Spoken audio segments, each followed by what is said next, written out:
Hi every one, ഇത് നമ്മുടെ മുമ്പിലുള്ള ഒരു സ്പെഷ്യൽ ഗസ്റ്റ് ആണ്. +1 പബ്ലിക് എക്സാമിൽ 520ൽ 520 മാർക്ക് വാങ്ങിയിട്ടുള്ള അൻഫിയ മിൻഹയാണ് ഫ്രം പാലക്കാട്. ഞാൻ 9th പഠിക്കുമ്പോൾ മാത്സിന് വേണ്ടിയിട്ടാണ് എക്സാമിൻ്റെ ക്ലാസ്സസ് ആണ്.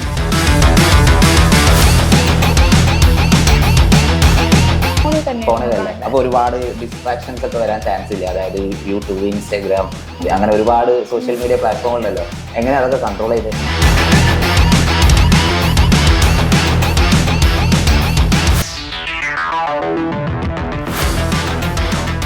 ഹായ് എവരി വൺ, ഇത് നമ്മുടെ മുമ്പിലുള്ള ഒരു സ്പെഷ്യൽ ഗസ്റ്റ് ആണ്. +1 പബ്ലിക് എക്സാമിൽ 520ൽ 520 മാർക്ക് വാങ്ങിയിട്ടുള്ള അൻഫിയ മിൻഹയാണ് ഫ്രം പാലക്കാട് അല്ലേ? എങ്ങനെ ഉണ്ടായിരുന്നു നമ്മുടെ റിസൾട്ട് വന്ന ആ സമയത്തെ ഒരു എക്സ്പീരിയൻസ്? ഭയങ്കര ഹാപ്പി ആയിരുന്നു. എക്സൈറ്റഡ്, വാക്കുകൾ കിട്ടുന്നില്ല. റിസൾട്ട് എങ്ങനെയാ ചെക്ക് ചെയ്തത്? ഫോണിൽ തന്നെയായിരുന്നു ചെയ്തിട്ടുണ്ടായിരുന്നു. ഞങ്ങൾ 4 പേരും കൂടിയായിരുന്നു. 4 പേരെന്ന് പറയുമ്പോൾ അച്ഛനും അമ്മയും പിന്നെ ചേട്ടനും കൂടിയായിരുന്നു നോക്കിയിട്ടുണ്ടായിരുന്നു. അപ്പൊ ഈ റിസൾട്ട് വന്ന സമയത്ത് എന്റെ റിസൾട്ട് തന്നെയാണെന്ന് ഒരു സംശയം ഉണ്ടായിരുന്നു. നല്ല ഹാപ്പി ആയിരുന്നു. ഓക്കെ, മോള് നമ്മുടെ അഗ്നി ബാച്ചിലെ സ്റ്റുഡന്റ് ആണല്ലേ? SSLCയിൽ എങ്ങനെയായിരുന്നു? SSLCയും എക്സാമിന് തന്നെയാണ് പഠിച്ചത്. ഫുൾ A+ ഉണ്ടായിരുന്നു. നല്ല ക്ലാസ്സസ് ആയിരുന്നു. എങ്ങനെ ഈ എക്സാമിനറിലേക്ക് എത്തിയേ? ഞാൻ 9th പഠിക്കുമ്പോൾ മാത്സിന് വേണ്ടിയിട്ടാണ് എക്സാമിൻ്റെ ക്ലാസ്സസ് ആണ്. അപ്പോൾ ക്ലാസ് കണ്ടതിന് ശേഷം എനിക്ക് ഭയങ്കര റിസൾട്ട് ഉണ്ടായിരുന്നു. ഫുൾ മാർക്കൊക്കെ കിട്ടിയിട്ടുണ്ടായിരുന്നു. പിന്നെ അതിനുശേഷം പിന്നെ ഞാൻ SSLC എക്സാമിന് ചേർന്നു. പിന്നെ തിരിഞ്ഞോക്കേണ്ടി വന്നിട്ടില്ല അല്ലേ? ഇത് പാരന്റ്സിനൊക്കെ ഒരുപാട് ആശങ്കകൾ ഉണ്ടാവും. നമ്മൾ ഓൺലൈൻ ആണല്ലോ ക്ലാസ്. അപ്പൊ ഈ ഓൺലൈനിൽ എനിക്ക് ബാച്ചിൽ ജോയിൻ ചെയ്യണമെന്ന് പാരന്റ്സിനോട് പറഞ്ഞപ്പോൾ എന്തായിരുന്നു പാരന്റ്സിന്റെ ഒരു റിയാക്ഷൻ? അവര് ഫുൾ സപ്പോർട്ട് തന്നെയായിരുന്നു. അവര് പഠിക്കാനാണെങ്കിൽ പിന്നെ സപ്പോർട്ട്. മോള് പഠിക്കാനല്ലേ, പിന്നെ എന്തല്ലേ അല്ലെ? മോൾ എങ്ങനെയായിരുന്നു? ഈ മൊബൈൽ ഫോണിലൊക്കെ അല്ലേ കാണുന്നത്? ടിവിയിലായിരുന്നു? എങ്ങനെയായിരുന്നു? ഫോണിലല്ലേ? അപ്പൊ ഒരുപാട് ഡിസ്ട്രാക്ഷൻസ് ഒക്കെ വരാൻ ചാൻസ് ഇല്ല? അതായത് യൂട്യൂബ്, ഇൻസ്റ്റാഗ്രാം, അങ്ങനെ ഒരുപാട് സോഷ്യൽ മീഡിയ പ്ലാറ്റ്ഫോം ഉണ്ടല്ലോ. എങ്ങനെ അതൊക്കെ കൺട്രോൾ ചെയ്തേ? പക്ഷെ ക്ലാസ് കാണുമ്പോൾ വലിയ ഡിസ്ട്രാക്ഷൻസ് ഒന്നും വരുന്നില്ല. അങ്ങനത്തെ യാതൊരു പ്രശ്നങ്ങളൊന്നും ഇല്ല. പഠനം എന്ന് പറഞ്ഞാൽ പഠനം അല്ലേ? യെസ്. പിന്നെ മോക്ക് നമ്മുടെ ബാച്ചിൽ ഏറ്റവും കൂടുതൽ എന്താ പറയാ യൂസ്ഫുൾ ആയി തോന്നിയിട്ടുള്ള ഒരു ഫീച്ചർ എന്ന് പറഞ്ഞാൽ അതേതായിരിക്കും? PYQs ഭയങ്കര യൂസ്ഫുൾ ആയിരുന്നു. അപ്പോൾ എനിക്ക് എക്സാമിൻ്റെ ടൈമിലൊക്കെ ഒരുപാട് ക്വസ്റ്റ്യൻസ് ചെയ്യാനും പിന്നെ കുറേ ക്വസ്റ്റ്യൻസ് ചെയ്യിപ്പിക്കും. ഇപ്പോൾ NCERT ക്വസ്റ്റ്യൻസ് ആയാലും എല്ലാം ചെയ്യിപ്പിക്കും ക്ലാസ് എടുക്കുമ്പോൾ തന്നെ. അപ്പോൾ അത് ഭയങ്കര യൂസ്ഫുൾ ആയിരുന്നു. അപ്പോൾ PYQസും അതുപോലെ NCERT സൊല്യൂഷൻസ് ഒക്കെ നമുക്ക് ഒരുപാട് ഈ 520ൽ 520 മാർക്ക് വാങ്ങാൻ മോളെ ഹെൽപ്പ് ചെയ്തിട്ടുണ്ട് അല്ലേ? യെസ്. പിന്നെ സ്കൂളിൽ നിന്നൊക്കെ എങ്ങനെയായിരുന്നു റിസൾട്ട് വന്നപ്പോൾ? താരമായിരിക്കല്ലേ സ്കൂളിലെ താരം? അവരൊക്കെ എന്ത് പറഞ്ഞു? അവര് കൺഗ്രാറ്റ്സ് എന്നൊക്കെ പറഞ്ഞു. ഏത് സ്കൂളായിരുന്നു പഠിച്ചത്? മോയൻസ്. അവർക്ക് അറിയായിരിക്കല്ലോ അല്ലേ? ഞാൻ ആദ്യമായിട്ട് കേൾക്കുന്നുണ്ട് കേട്ടോ. ഓക്കെ, അപ്പോൾ ആ സ്കൂളിലെ ടീച്ചേഴ്സിനും വലിയൊരു ക്ലാപ്പ്. കാരണം അവരുടെ കൂടി ഒരു ഹാർഡ് വർക്കിന്റെ ഫലമാണ് മോളിപ്പോൾ ഇവിടെ വന്നിരിക്കുന്നത് അല്ലേ? ഞങ്ങൾക്കും ഭാഗമാകാൻ കഴിഞ്ഞതിൽ ഒരു ചെറിയൊരു സന്തോഷം. ഓക്കെ, പിന്നെ മോൾ എങ്ങനെയാ സ്റ്റഡി ടൈം ടേബിൾ ഒക്കെ ക്രിയേറ്റ് ചെയ്തിട്ട് അങ്ങനെയൊക്കെ പഠിക്കുന്ന ആളാണ്? ഞാൻ ഒരു ഡിസിപ്ലിൻ കീപ്പ് ചെയ്ത് ഈ ടൈമിൽ പഠിക്കുകയാണെങ്കിൽ അത് എല്ലാ ദിവസവും ഞാൻ അങ്ങനെ തന്നെ ചെയ്യും. പിന്നെ ഫസ്റ്റ് തൊട്ടേ പഠിക്കലുണ്ടായിരുന്നു. അതാണ് എനിക്ക് ലാസ്റ്റ് ഒരുപാട് സ്ട്രെസ് ചെയ്യേണ്ടി വന്നില്ല. ആ ടൈമിൽ എനിക്ക് കൂടുതൽ PYQസും ക്വസ്റ്റ്യൻസ് ഒക്കെ ചെയ്യാൻ നിറയെ ടൈം കിട്ടിയിട്ടുണ്ടായിരുന്നു. റിവിഷനൊക്കെ ഹെൽപ്പ് ചെയ്യാൻ കാരണം റിവിഷനൊക്കെ ചെയ്യാൻ പറ്റിയത് ആദ്യം മുതലേ മോള് നന്നായിട്ട് പഠിച്ചു. എങ്ങനെയായിരുന്നു SSLC? എങ്ങനെയായിരുന്നു? മലയാളം മീഡിയം ആയിരുന്നു? ഇംഗ്ലീഷ് മീഡിയം ആയിരുന്നു.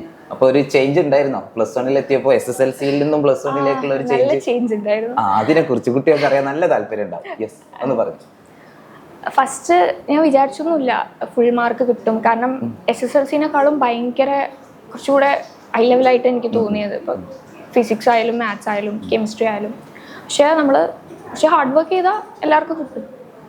ഹാർഡ് വർക്ക് ചെയ്യണം, അല്ലാതെ ഈസി മെത്തേഡ് ഇല്ല. SSLCയിൽ എന്നൊക്കെ പറയുമ്പോൾ ചിലപ്പോൾ ആ ക്രിസ്മസ് എക്സാമിന് ശേഷമൊക്കെ ഒന്ന് നന്നായിട്ട് ഇരുന്ന് പഠിച്ചാൽ ചിലപ്പോൾ നമുക്ക് ഫുൾ A+ലേക്കൊക്കെ എത്താൻ വേണ്ടി പറ്റും. പക്ഷെ +1 ഒരിക്കലും അങ്ങനെ കഴിയില്ല. അത് നിങ്ങളെ പേടിപ്പിക്കാൻ വേണ്ടിയിട്ടല്ല. സയൻസ് എടുക്കണം എന്ന് ആഗ്രഹമുള്ള മക്കൾ തീർച്ചയായിട്ടും സയൻസിന് എടുക്കാം. പക്ഷെ നേരത്തെ എന്ത് ചെയ്യണം? പഠിച്ച് തുടങ്ങണം എന്നുള്ളതാണ് മോള് പറയുന്നത്. ഓക്കെ, പിന്നെ നേരത്തെ എണീക്കുന്ന ആളായിരുന്നോ? ഞാൻ നേരത്തെ എണീച്ച് പഠിക്കും. എനിക്ക് ലേറ്റ് നൈറ്റ് സ്റ്റഡീസ് അത്രയ്ക്ക് പറ്റില്ല. അപ്പോൾ ഞാൻ രാവിലെ നേരത്തെ എണീച്ച്. എക്സാം സമയം ആവുമ്പോൾ എന്തെങ്കിലും പാറ്റേൺ എന്തെങ്കിലും മാറ്റം ഉണ്ടോ? എക്സാം ടൈം ആകുമ്പോൾ കുറച്ചുകൂടെ അവേഴ്സ് കൂട്ടും പഠിക്കുന്നതിൻ്റെ. പിന്നെ ഇനി +2ലേക്കാണല്ലോ. ഇനിയിപ്പോൾ എന്താ പറയുക, പ്രാക്ടിക്കലും റെക്കോർഡും അങ്ങനെയൊക്കെ ഒരുപാട് ഇതുണ്ടാവും.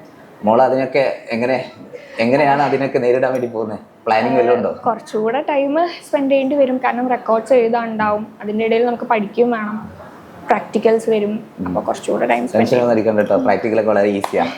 ഓക്കെ, പിന്നെ ഇവർക്ക് എല്ലാവർക്കും അറിയാൻ ആഗ്രഹം ഉണ്ടാവും, ഈ ഇത്രയും മാർക്ക് നേടുക എന്ന് പറഞ്ഞാൽ എല്ലാവർക്കും സാധിക്കുന്ന ഒരു കാര്യമല്ല. വളരെ കുറച്ച് കുട്ടികൾക്ക് മാത്രമാണ് ഈ ഫുൾ മാർക്കിലേക്കൊക്കെ എത്താൻ വേണ്ടി പറ്റുന്നത്. ഇപ്പോൾ +1 എത്താൻ പോകുന്ന ഒരുപാട് കുട്ടികൾ, ലക്ഷക്കണക്കിന് കുട്ടികൾ, ഏകദേശം 2 ലക്ഷത്തി അതിനേക്കാൾ കൂടുതൽ കുട്ടികൾ ഇത്തവണ 10ാം ക്ലാസ് കഴിഞ്ഞ് +1 വരുന്നുണ്ട്. അപ്പോൾ അവർക്കൊക്കെ ആഗ്രഹം ഉണ്ടാവും ഈ 520 മാർക്കൊക്കെ നേടുക എന്ന് പറഞ്ഞാൽ എങ്ങനെയാണെന്നുള്ളത്.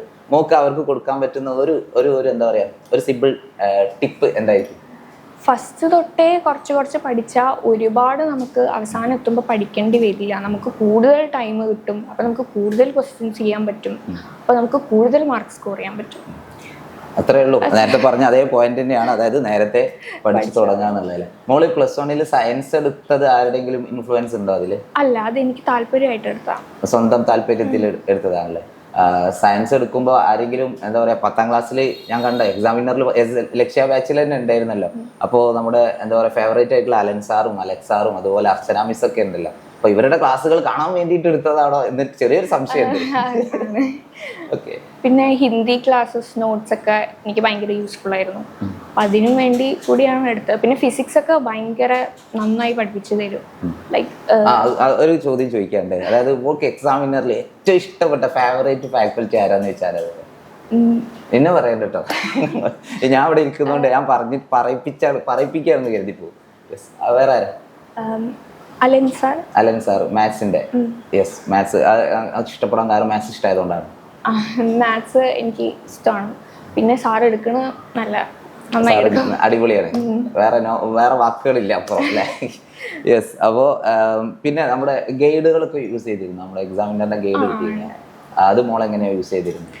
ഞാൻ അത് PYQs ചെയ്യാനും പിന്നെ ചില എനിക്ക് നോട്ട്സ് കിട്ടാത്തതൊക്കെ ഉണ്ടെങ്കിൽ ഞാൻ അത് നോക്കി പഠിച്ചിട്ടുണ്ടായിരുന്നു.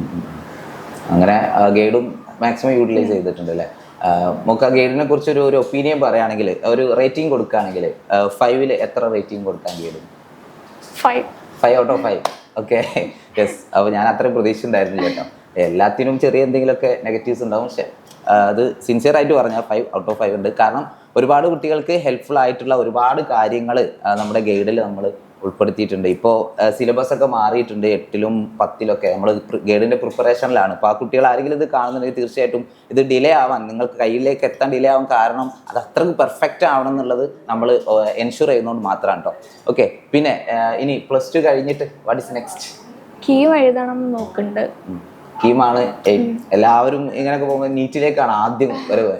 എന്തുകൊണ്ടാണ് കീം സെലക്ട് ചെയ്തത്? എഞ്ചിനീയറിംഗ് പഠിക്കണം, പിന്നെ എനിക്ക് കേരളത്തിൽ തന്നെ പഠിച്ചാൽ മതി. കേരളത്തിൽ തന്നെ പഠിച്ചാൽ മതി, വേറെ എങ്ങോട്ടും പോകണ്ട അല്ലേ. എന്താ, ദൈവത്തിന്റെ സ്വന്തം നാട്ടിൽ പഠിച്ചാൽ മതി എന്നുള്ളതാണ് നാടിനുള്ള ഇഷ്ടം. ഇപ്പോൾ ഈ ഇന്റർവ്യൂ കാണുന്ന കുറേ കുട്ടികളുണ്ട്, അവരൊക്കെ വിചാരിച്ചിട്ടുണ്ടാവും, അതായത് എക്സാം സമയം ആവുമ്പോൾ നമ്മുടെ മാരത്തോണുകളൊക്കെ കണ്ടു കഴിഞ്ഞാൽ നമുക്ക് ആ ഫുൾ മാർക്കിലേക്ക് എത്താൻ പറ്റും എന്നുള്ള ഒരുപാട്, നമ്മുടെ ബാച്ചിൽ ജോയിൻ ചെയ്യേണ്ട കാര്യമൊന്നുമില്ല, യൂട്യൂബിൽ ക്ലാസ്സുകളൊക്കെ കിട്ടുന്നുണ്ടല്ലോ. ഈ യൂട്യൂബ് ക്ലാസ്സുകളും അതുപോലെ നമ്മുടെ ബാച്ചിലെ ക്ലാസ്സുകളും തമ്മിൽ എത്രത്തോളം ഡിഫറൻസ് ഉണ്ട്? നല്ല ഡിഫറൻസ് ഉണ്ട്. ബാച്ചത്തെ ക്ലാസ്സസ് എന്ന് പറയുമ്പോൾ നമുക്ക് എല്ലാം ഡീറ്റെയിൽ ആയിട്ട് എടുക്കും. മോളിങ്ങനെ ലൈവ് ക്ലാസ്സുകളൊക്കെ കാണുന്ന പറ്റിയായിരുന്നു? ലൈവ് ക്ലാസ്സസ് ഞാൻ കൂടുതൽ റെക്കോർഡഡ് ക്ലാസ്സസാണ് കാണുന്നുണ്ടായിരുന്നത്. അതാകുമ്പോൾ നമുക്ക് കിട്ടാത്ത ക്ലാസ് നമുക്ക് വീണ്ടും ഇരുന്ന് കാണാൻ. പിന്നെ ഈ യൂട്യൂബിൽ നമുക്ക് കംപ്ലീറ്റ് കിട്ടുന്നുണ്ടോ? യൂട്യൂബിൽ ഇപ്പോൾ ക്ലാസ് നമ്മൾ സെലക്ട് ചെയ്യാൻ, നമ്മളിങ്ങനെ സെർച്ച് ചെയ്യാന്ന് വിചാരിക്കാം, നമുക്ക് എത്രത്തോളം അത് കംപ്ലീറ്റ്ലി ആ ഒരു സിലബസ് കംപ്ലീഷൻ അവിടെ നടക്കുന്നുണ്ടാവും? ഇല്ല, നമുക്ക് ടെക്സ്റ്റ് ഫുള്ളായി പഠിക്കണം എന്നുണ്ടെങ്കിൽ ബാച്ചിൽ തന്നെ ജോയിൻ ചെയ്യണം.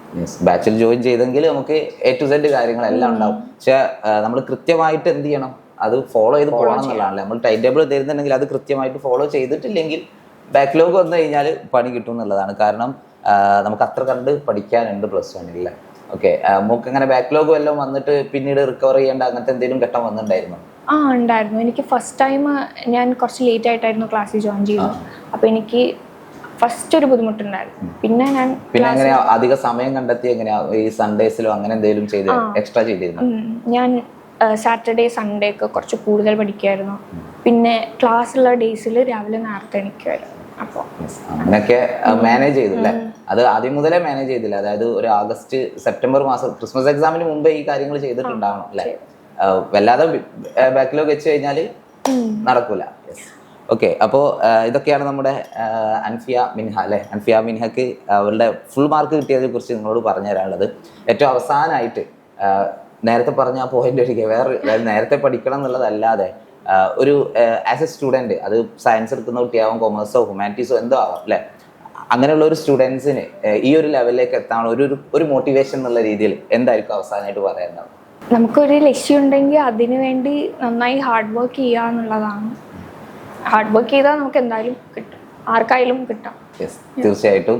അപ്പോൾ ഇതിൽ വിജയം നേടുക എന്ന് പറയുന്നത് എല്ലാവരെ കൊണ്ടും സാധിക്കുന്ന കാര്യമാണ്. ഒരുപാട് എന്താ പറയുക, നമുക്ക് ചുറ്റും ഒരുപാട് പ്രതിസന്ധികളൊക്കെ ഉണ്ടാവും. പക്ഷേ അതൊക്കെ നമ്മൾ തരണം ചെയ്യുക. നമ്മുടെ അൾട്ടിമേറ്റ് ലക്ഷ്യം എന്ന് പറയുന്നത് ഫുൾ മാർക്ക് നേടുക അല്ലെങ്കിൽ ജീവിതത്തിൽ വിജയം നേടുക എന്നുള്ളതാവണം. അപ്പോൾ എല്ലാവർക്കും ഓൾ ദി ബെസ്റ്റ്. കൺഗ്രാജുലേഷൻസ്.